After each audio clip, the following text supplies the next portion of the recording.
At ito na nga, pwede nating i-customize yung mga journal natin para mas maging personal, tsaka yung style mo talaga. Tsaka para ganahan tayo na balikan araw-araw yung journal natin, di ba? Exactly. True. Kung may isang dahilan kung bakit dapat subukan ng bawat kasambahay journaling, ano po ba talaga yun, Miss Cathy? It's really just to help you, to make you feel better, to remind you that life is good and that there are so many more things to look forward in life. And also, pwede mo siyang ipakita sa kids mo in the future. They have something to look back. Makikilala ka nila. Oh, ang ganda nga. Na-inspire po ako dun sa sinabi nyo kasi parang kanina hindi ako makapagsimula. Kasi sabi ko na-pressure po ako kasi parang kailangan ang ganda o kaya magaling kang magsulat. Hindi kailangan. Kailangan lang, honest ka sa sarili mo. Hindi kailangan maganda, hindi kailangan na sobrang aesthetic, hindi kailangan Instagrammable. Yeah. Kailangan lang kung ano yung gusto mong isulat at ilabas.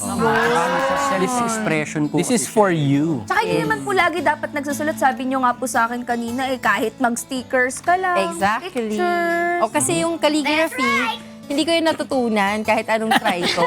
Kaya mahilig ako sa stickers. So, ayan, o, diba? Puro stickers lang.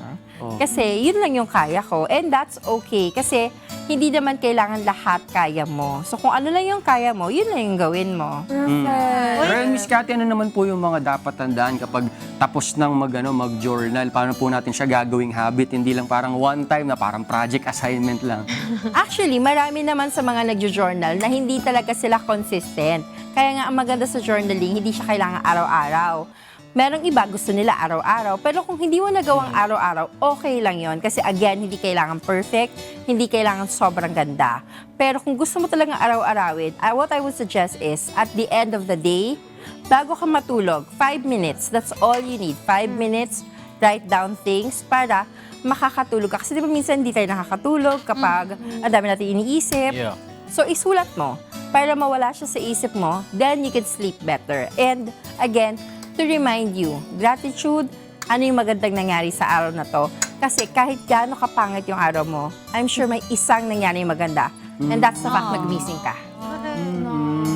Yung ano, Ang ganda. Saka hindi kailangan, gusto ko yung pinakamagandang narinig ko po sa inyo, Miss Cathy, yung hindi sa lahat ng bagay magaling ka. At okay lang yun, be. Di ba? Kasi hindi naman talaga tayo perfect lahat. Kailangan lang honest talaga tayo sa mga ginagawa natin. Katulad nito, sabi dito, it's all part of the process, mga be. Di ba? That's the process.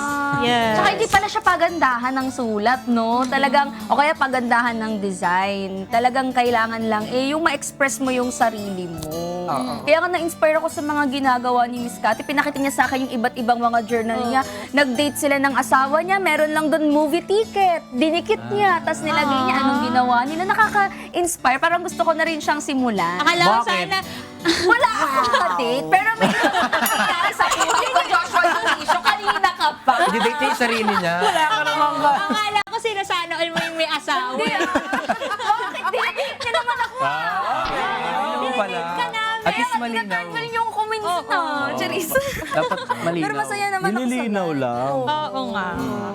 discover natin ang ating mga self. Yes, tama yan. Tsaka itry na rin to natin na maging hobby. Kasi kanina nung nagsusulat si Joshua ng calligraphy, sabi ko, baka pwede mo ng bagong hobby yan. Kasi ang galing na niya talaga magsulat. Ito, di naman sa pagmamayabang, pero Patingin nga, patingin. Patingin. waffle toast.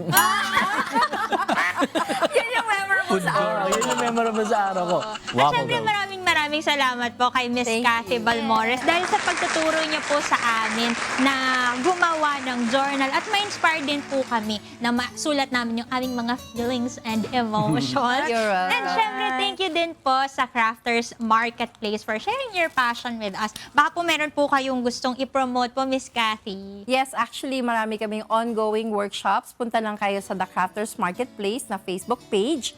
Also, meron din akong upcoming workshop. It's going to be happening on the 17th of January. Nasa Facebook page ko lang din po yun. Follow naman kayo sa mga socials namin.